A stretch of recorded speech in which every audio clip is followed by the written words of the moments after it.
So what is it like living in Utah right now in 2024? And more importantly, what is coming in 2025? And when I'm talking about new developments coming, I'm not talking about just neighborhoods and subdivisions and more suburban sprawl. I'm talking about what are the cool things that are happening and coming to Utah in 2025. Now, I have a unique perspective on this as a lifelong Utahn and somebody who was born and raised here and lived here almost my entire life. I know what it's like to experience everything that Utah has to offer. But as I built out a team, I specifically sought out people that are not from Utah, and I have people from almost both sides of the country, which is really cool because it gives us that perspective that you might be experiencing as well. So to bundle up everything that I'm going to talk about in this video, I'm talking about what's happened, what got us here over the last 20 years, what has been the metamorphosis that Utah has experienced since 2000, but also what's happening right now and what is coming in the coming year to Utah. And if you've never visited Utah, or perhaps you're considering living here yourself, or maybe you even live here already and you're looking to make a move, I've personally experienced almost everything that Utah has to offer in its beautiful, diverse landscapes, from the 5 national parks to the south, to the Wasatch Mountains and the Uinta Mountains in the north, to the Wasatch Back that includes Park City and so many other cool places to experience, as well as the West Desert that includes the Bonneville Salt Flats and everything in between. This state has some incredible places to experience, not only in terms of your lifestyle, but also travel. So for many people that have lived here, you don't even need to leave this beautiful state to experience things that are just absolutely breathtaking, which is really one of the big reasons why people are choosing to move here. And look, if we haven't met yet, my name is Scott Steele, and I absolutely love helping people discover all things Utah, including Utah real estate. And it's my goal to make sure that I'm educating people on everything that they need to know if you're looking to live in this beautiful place that we call Utah. And my team and I would love to be your real estate resource of choice. And if this is the type of content that resonates with you, I would love it if you hit that subscribe button and like this video, because it helps me get in front of more people just like you. And so if you visited or you live here, drop a comment below. All right, so what's happened in Utah since 2020? Now, personally, I experienced what happened when the 2002 Winter Olympics were announced in the 90s, and what came from that in terms of infrastructure development and other things that came to improve the state of Utah to make sure that it was ready for those 2002 Winter Games. And those Olympic Games were a massive success. People in Utah got to volunteer and experience the games in a way that has not been done in any other city, in my opinion, as successfully as it was done here in Salt Lake City. And I view those Olympic Games kind of like Utah's coming out party. Prior to the 2002 Winter Olympics, Utah was always this quirky place in the West that has a unique and a different culture that maybe a lot of people don't identify with. But the 2002 Winter Olympics were a catalyst for change in terms of perception as to what people thought of the state of Utah and what it might look like to live here themselves. And since 2002, we went through the financial crisis of 2008. Utah got to experience that just like the rest of the country. And since 2008, we had a crazy year in 2020 that really set the demand on fire, and we saw people moving here in droves. About 1 in 5 people that are moving here from California. And if you yourself are from California, I would love to find out where you're coming from and why you're considering making the move to Utah. For my wife and her family that made the move, it was for a different lifestyle. It was for a different and new life here in Utah that just resonated with them because California was no longer working for them. And I think that's safe to say that most people that are moving here from California are doing so for a handful of reasons. Let's not get off topic. That's not why I'm creating that video here. In fact, 4 out of 5 people are not coming from California. So where are they coming from? They're coming from states like Texas and Florida and New York and Idaho and surrounding states, including cities like Las Vegas or down in the Phoenix area. There are so many people coming from all over the country, and I get to have these conversations each and every day and find out why people are choosing to make the move here. So what's happened in 2024? Well, thus far, a lot of things have happened in 2024. There are projects that are being completed in downtown Salt Lake City that are the culmination of projects that were begun years ago, including Utah's new tallest building in the Astra Tower. We also saw Salt Lake City being awarded the 2034 Winter Games, so we will be a host city for a second time here in Salt Lake City, which is pretty exciting, especially if you're a local. I love the Olympics, and so I embrace it fully. But we also saw the announcement of a new professional sports team and an NHL team making the move from Phoenix up here to Salt Lake City, and with that, we get to decide on a new name for that team as well. At least for this first inaugural season, it will be known as the Utah Hockey Club, but the voting has taken place to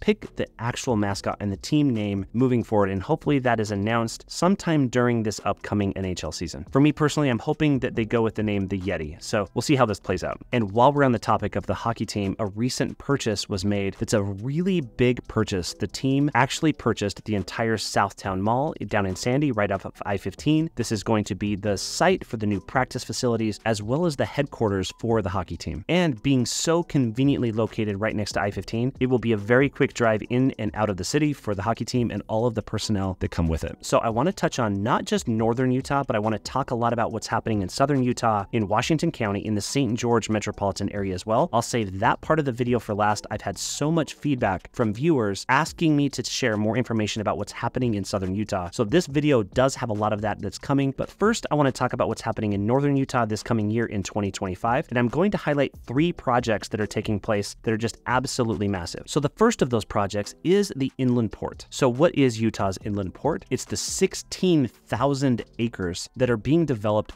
around the new Salt Lake City International Airport. The Salt Lake City International Airport was recently constructed and is still under construction in phases and will be completed, I believe, in the year 2027. But the acreage that surrounds it, it's 16,000 acres of land that's being developed for so many different things, but it's really industrial. It's a hub for the city. It's a hub for all things transportation. And this entire area sits in the northwest quadrant of the Salt Lake Valley, the Salt Lake City metropolitan area, directly west of downtown Salt Lake City. Now, this development of the northwest quadrant of Salt Lake City is one of the most noteworthy events to take place in the local industrial market in the area's history. And the overall vision for the area is to facilitate international transportation of goods via easier access to transportation, customs clearance, etc. This gives manufacturing businesses the incentive to locate in or near the port in order to tap into better distribution channels and services. And with the announcement of this Utah's inland port, they've already nailed down 2 major employers in Amazon and UPS. Amazon will be building a massive distribution center just north of 1,500 employees, and also UPS is building out one of their biggest packaging centers in the Western United States, and this might just be the hub for the Western United States for UPS in terms of packaging. And so essentially the port surrounds the brand new airport, and if you haven't visited Utah recently, this new airport is breathtaking. It's an amazing airport, and I would highly recommend flying in and taking that in because it's a really cool experience, and I believe that the new airport portrays really well what Utah is and what it's becoming. Now, phase 3 of construction is currently underway and expected to be completed in this calendar year of 2024. And this current phase that's under construction will include 8 additional gates and a tunnel connecting Concourse B to the main terminal. Construction of the airport is projected to end by 2027 with the completion of phase 4, which will expand Concourse B. This airport is a work in progress, and one of the only complaints I've ever seen about this new airport is that tremendous walk that some people have to take. The permanent solution is being built, and it will be completed by the end of year 2027. And for me, one of the most fascinating things about things that are happening in Utah is who's paying for it, right? When I think of this brand new multi-billion-dollar airport that's been built, my first question is, who's paying for it? Is it the taxpayers? Well, in this case, no, that's not the answer. The airport reconstruction is being funded completely without taxpayer funds. The airport board set aside money for many years to help pay for the airport updates and renovation. It's remarkable and noteworthy that the Salt Lake City International Airport has operated in the black without debt for so many years. Other funding sources do include bonds, passenger facility charges, federal grants, rental car facility charges, and airport cash. Based on all of these factors, that airport is incredibly well run, and now we have an airport that can handle the massive number of people that are not only moving here, but also visiting here on a yearly basis. And as it stands right now, over 25 million people pass through that airport each and every year right now, and that number is increasing each and every year. All right, the second project that I want to talk about and highlight in this video that's happening and coming in 2025 is the massive development that's happening in the southern portion of the valley in Draper in the Point. Now, the Point is not just the only thing that's happening, it's everything around the point of the mountain that's really transforming to nurture this new area that's almost 700 raw acres of land that we can start from scratch and build a new community. And this, up until recently, was the site for the Utah State Prison, which was recently moved out near the Great Salt Lake. And just a handful of years ago, it was a great debate as to where the new state prison should be, and why are we doing this to begin with? Well, the state prison in Draper that was built in the 1950s was in disrepair. It needed so much work, and it was going to actually cost more money to renovate the prison and all of its facilities than it was to build a new facility. And being such prime real estate right along the tech corridor, right through Lehigh and right through Draper, this was prime real estate, and it was just ready to be moved. And this is actually the second time that the state penitentiary, it was first located in Sugar House just southeast of downtown Salt Lake City, and in the 1950s when it moved down to Draper, there was pretty much nothing down there. Well, now these areas have exploded in growth, and it was time to get that prison out of the major population area, but still close enough to where the people that are working in that prison have easy access in and out of work, which for me, I think that they found a prime location to place that new prison. And now with that, we have over 600 acres of land to develop into a new development. The master planned development that is known as The Point is one of the biggest things and the biggest projects that the state has ever seen, and it's going to transform the southern portion of the Salt Lake Valley as you enter into Utah County. So The Point is going to have so many features. It's going to have areas with really nice dining and restaurants. There will be thousands upon thousands of square feet of office space, as well as a tech innovation center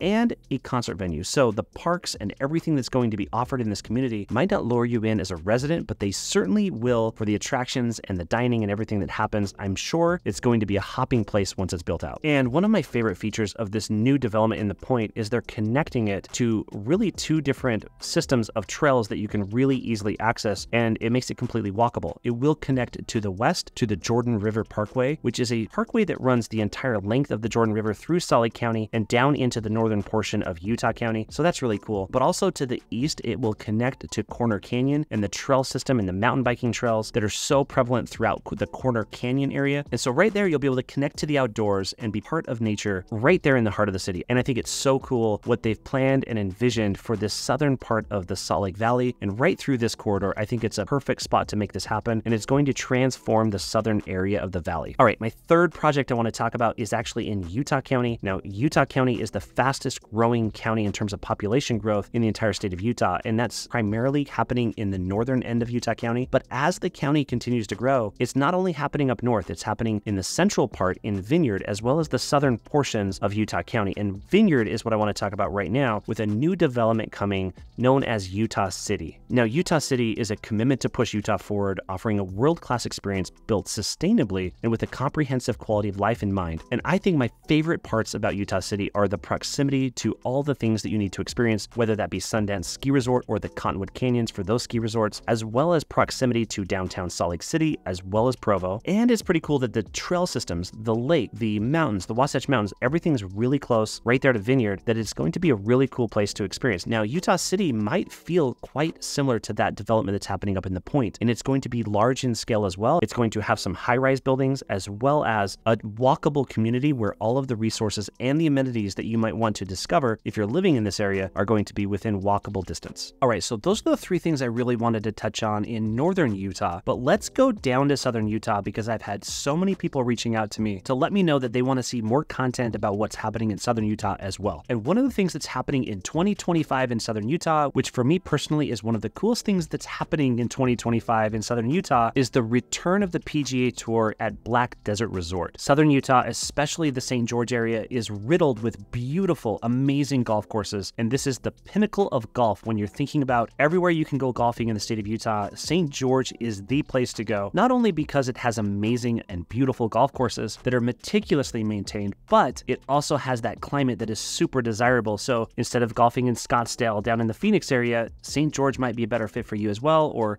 perhaps it's just a really cool place to get away in the wintertime or the late fall, the early spring, when you can't really golf in other areas throughout the state. The Black Desert Resort in Ivins, just outside of St. George, will host the PGA Tour event in October 2025. This event will put southern Utah on the map for major sports tourism, coinciding with the completion of the significant resort expansion. And I think it's going to be a jam-packed event when this happens in October of 2025. Now, while we're on the topic of outdoors and how beautiful St. George is, especially as a getaway in the winter months or the colder months, the outdoors play an integral role in all the lifestyle options that you would experience in the St. George area. And so the news of a major outdoor retailer in REI expanding down into St. George is really cool, because if you're going to go explore Zion National Park or Bryce Canyon or perhaps Capitol Reef National Park, which are just really close to St. George, you're going to need to stock up on the equipment, the resources, and everything you need to make that adventure a success. And if you live the life of adventure, St. George is a phenomenal place to be. And this addition of this major outdoor retailer is really cool and will add to the flavor of the St. George metropolitan area as well. And because the St. George metropolitan area has grown so tremendously quick, the infrastructure is trying to keep up as well. And the expansion of the St. George Regional Airport is paramount in making sure that this area is going to serve the people of this area, not only now, but coming into the future as well. Now, this expansion of the St. George Regional Airport not only allows larger aircraft to come, but also more aircraft. And so it's really going to enhance the possibilities, the options that people have if they do live in and around St. George to get to other nearby cities, including Las Vegas or Salt Lake City or Phoenix or any of the other major metropolitan areas right here at an airport that is now being expanded and to be completed in 2025. Now, hopefully the freeway systems down there can really start to keep up as well, because the traffic in St. George, even though it's a smaller city, is really feeling the growing pains. So we will have to find out how this growth is really managed over time, but it looks like there are so many projects in the works in the St. George area, so hopefully they can keep up. All right, the next cool thing that's coming in 2025 to the St. George area is just outside of St. George. There's a small town called Hurricane. Yes, I said Hurricane. I say Hurricane. I think it makes more sense to call it Hurricane, but in Utah, we call it Hurricane. And in that small town coming in 2025 is the Pecan Valley Resort, which is a new water park that's coming to southern Utah. So for the people that live in southern Utah, especially in the hot months, this water park is going to be an amazing added amenity and venue for people to not only come from St. George, but also from people from surrounding towns and those that are passing through. And it's going to enhance the recreational opportunities, the tourism, and everything else that comes with having a water park in that area. Now, right in between Hurricane and St. George, there's another small city that just has blended into St. George, and that is Washington. And there's another development coming to Washington just outside of St. George called Salente. And this is a mixed-use development that is greatly going to impact the economy right there in Washington. Now, this new development is going to feature a Hyatt Resort, residential areas, a new town center, and it's going to emphasize sustainable living and outdoor recreation. And now, the outdoor recreation theme not only happens up north in the Wasatch Front, in the Salt Lake City metropolitan area and beyond, but it also is heavily influenced in other regions of the state, including St. George, as well as Moab to the east. There are so many recreational and outdoor opportunities throughout the state, and that's precisely why these things are happening not only in northern Utah, but now in southern Utah as well. Now, it's my mission on my channel right here to make sure that I cover all of the new developments of things that are coming throughout the year here at 2024, but also moving forward into 2025 and beyond. So if this is the type of content that really resonates with you, I would love it if you would hit that subscribe button, as it lets me get in front of more people just like you. And as always, my team and I would love to be your real estate resource of choice. If you want to get in touch with us, you can find our contact information in the description below, or you can book a call with me on that link that you'll find on the pinned comment on this and each and every video. And if you want to learn more about life in Utah, check out this playlist next. And until next time, thanks.